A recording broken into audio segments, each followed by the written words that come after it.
चंद ऐसे आमाल आप हज़रात को बता रहा हूँ जो इंसान के गुनाहों को माफ़ करा देते हैं।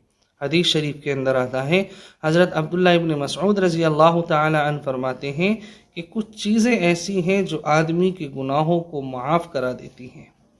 उनमें पहली चीज़ है सख्त सर्दी के मौसम में अच्छी तरह वज़ू करना। यानी जब सर्दियाँ सख्त हो रही हों और इंसान का जी पानी के अंदर हाथ डालने को न करता हो, उस वक्त इंसान अच्छी तरह वज़ू करे।